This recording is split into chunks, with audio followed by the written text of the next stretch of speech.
Hi, I'm Caterina, and if you couldn't tell by my name, I am very, very Italian. And I have been seeing online and on YouTube recently different videos of people learning Italian and teaching other people how to learn Italian. And since I am a foreign languages and linguistics student at university, and I am Italian, I thought I would give my input as a native speaker. So I have put together this guide that can help you take the first few steps into learning the language, so you have a very good base to start on.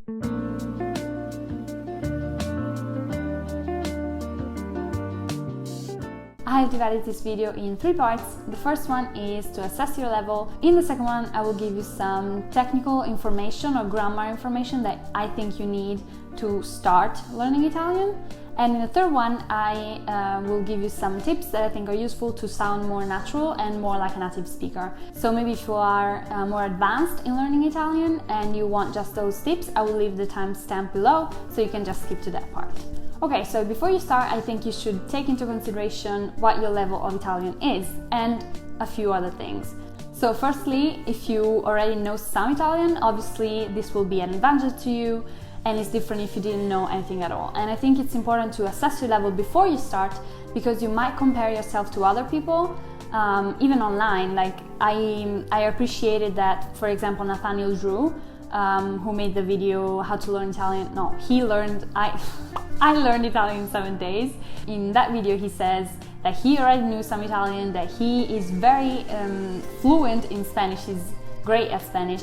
So those things already help him. So if you don't know any Italian or any other language, don't worry and don't compare yourself to other people who are maybe learning the language. So apart from knowing or not knowing Italian, you should consider if you know any similar languages, for example Spanish. So if you know Spanish, it will be easier for you to learn Italian. Or if your native language is a Romance language, it will be easier for you to learn Italian. And lastly, you should think about grammar. So do you know the grammar of your own language? Because if you know grammar, it's going to be much easier to learn the grammar of another language.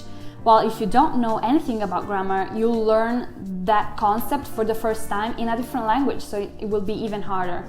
So once you start learning again the grammar of your own language, it will be much easier to grasp Italian grammar, for example, because you already know those concepts and it will be much easier to understand them. So once you know where you're starting from, I think there is some technical information that I can provide you that can help you with starting out with Italian.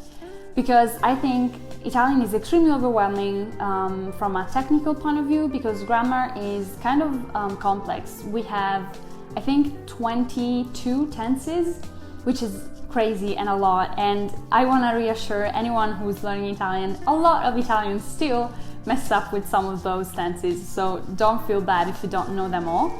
So if you're learning the language on your own, it can be very overwhelming and hard to go through all the grammar without any guidance. So I thought I would tell you what, in my opinion, are the 3 most important steps or things to know to start learning Italian grammar. The first one is pretty basic and is the sentence order, or the word order in the sentence. Italian is one of those languages that are called SVO. In linguistics, which means subject, verb, object. So that is the order that we use. First the subject, then the verb, then the object. Pretty basic, just as English, so no surprises there.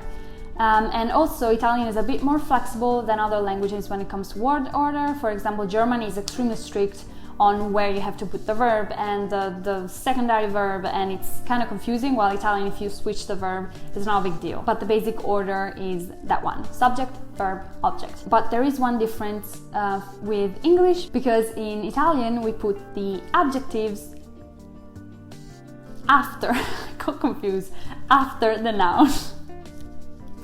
So in English you would say a red car, in Italian you would say una macchina rossa. So you put the adjective after the noun. So after you've learned the sentence structure, I would say that verbs is what you need to communicate. So I would suggest you learn 3 tenses.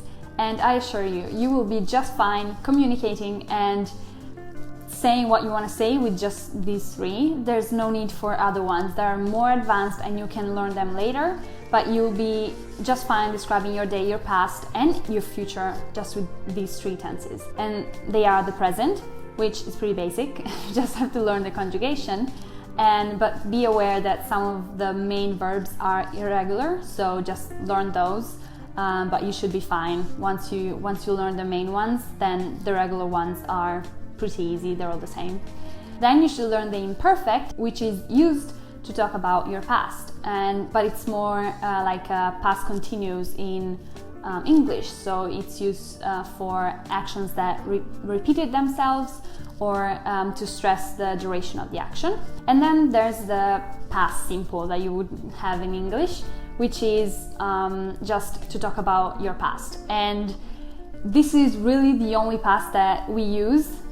It changes in different regions, but really when we talk about our past, we use this tense. Even if I'm talking about 3 minutes ago or 12 years ago. So if you learn this one, you will be able to talk about your past in every shade. I know that a difficult part of learning that tense, which is called passato prossimo, is to know when to use essere, which is to be, and when to use avere, which is to have. So sometimes you would say ho letto, which is I read. O is avere, so to have. While other times you would say sono stato, so I have been somewhere or I went somewhere. And that sono is to be. And it's confusing, I know, this probably sounds overwhelming, but you just have to remember that almost always we just use to be for verbs that are of movement, so to go, to, I don't know, move. I can't think of verbs, but all of the movements verbs probably have the auxiliary to be, while all the other ones have the auxiliary to have.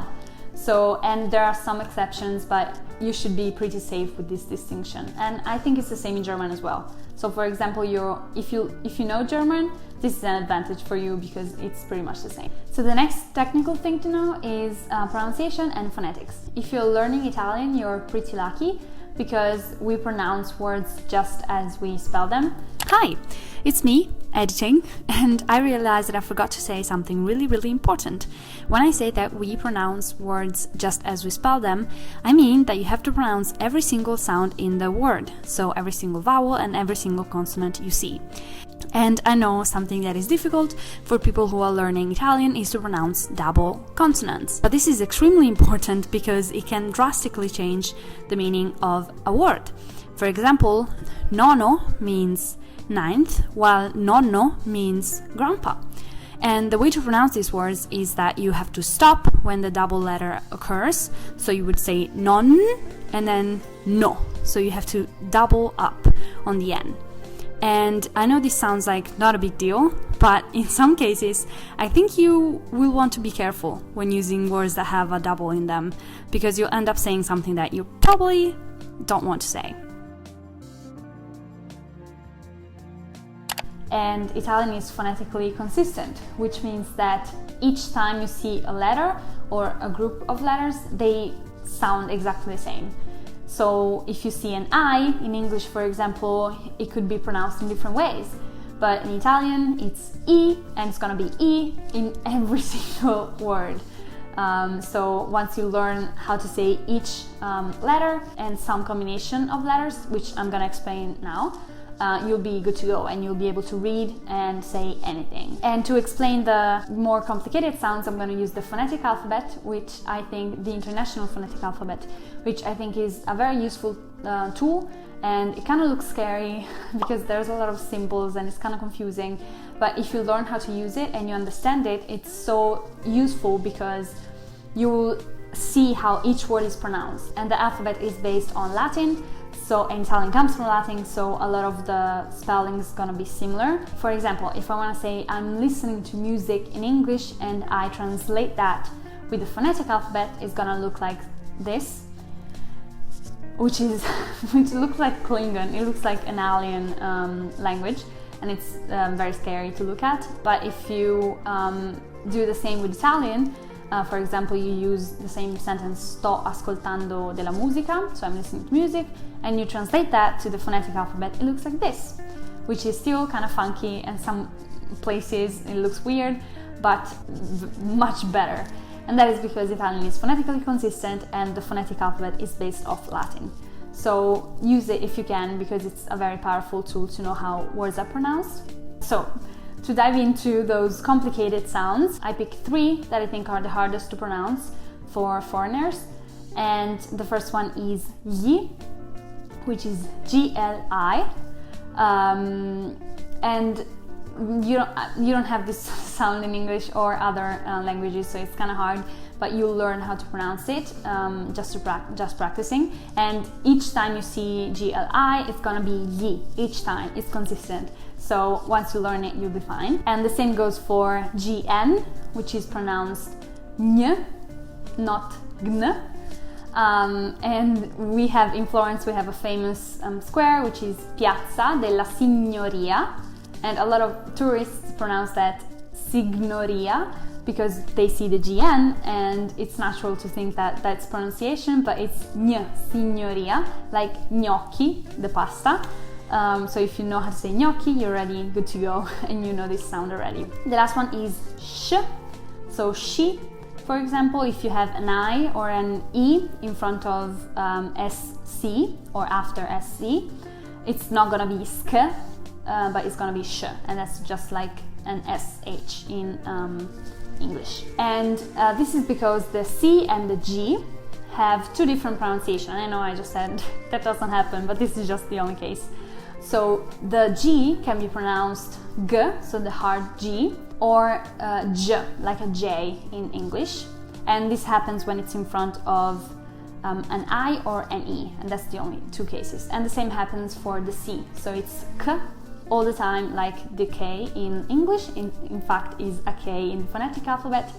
And if it's in front of an I or an E, is Ch, like ciao. So that's an easy one to remember. And this happens every time they're in front of an I or an E, apart from when an H is put in between. So for example, chiesa, it becomes hard again because the H makes it hard. The H here just tells you, hey, careful, we're going back to the hard pronunciation. But this is the only hard, I think, sounds or things to look for in the Italian pronunciation. The rest is very, very easy. And look out for H's, we don't pronounce them. For example, in the to be verb, io, not to be, to have, io ho is I have, o, we don't say ho, it's spelled H-O, but it's o without the H. So we never pronounce the H, it's just a symbol for different things. So once you know all this technical stuff, and I know it sounds very overwhelming and confusing, but if you take some notes and you remember these things, then you will start to recognize them while you're learning the language. And I think a big part of wanting to give up is when things get confusing and you don't know how to say something, or there's too many verbs and you don't know where to start from. So it sounds overwhelming now, but if you get these basics down, you'll just be good to go. So now I want to give you some general tips and some tricks to sound more natural and more like a native speaker. And the first one is to use the present instead of the future. I've told you that you should just learn those 3 tenses at first, and you might have noticed that none of those are a future tense. But native speakers use the present tense to speak about the future all the time. If you want to say, I'm going to school tomorrow, we say domani, tomorrow, vado, I'm going to, a scuola, school. Domani vado a scuola. Vado is the present tense. And we really use that all the time. So I don't know why you should learn the future when Italians don't really use that. And of course, it is valuable. We use it in some cases. But if you're starting out and you just want to have conversations, I think it's a waste of energies to learn the future, because you can express your thoughts and your plans with the present tense. The second thing is to drop your pronouns. I know that in a lot of languages it's mandatory to have the subject in some languages. For example, in English or German, you cannot just drop the subject, but in Italian you can. So if you're saying ho letto un libro, I read a book, you wouldn't say io ho letto un libro. It's kind of weird for an Italian speaker to hear that. And that is because we conjugate the verb a different way for each person. Each time is different, there's no true alike. So we already know the person. We already know if it's me, you, or a third person, or us. So there's no need to say the subject. So just drop it. I guarantee you will sound just so much more natural and like a native speaker if you just drop the pronouns, because they're really not necessary. Another important thing is to look out for accents and dialects. So when you're learning the language, careful, because in Italy we have dozens and dozens of dialects and accents. So dialects are a whole different thing. I don't understand dialects. If someone talked to me in a dialect, I would not understand them. I don't have a dialect because I'm from Tuscany and we don't really have one.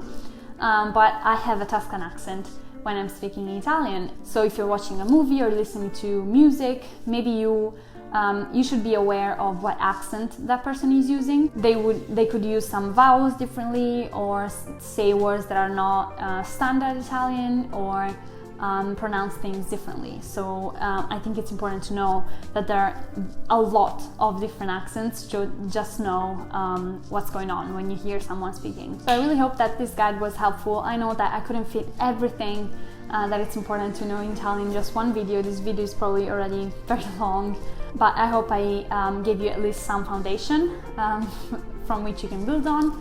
And please don't get overwhelmed. I know that it's easy, especially with the grammar, which is so complicated.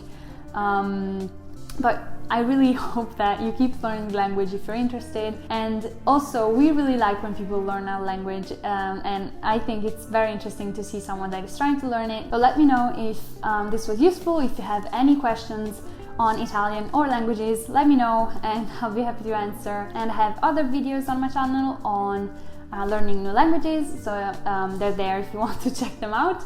And if you want to see more videos from me, you can subscribe, and I will see you then.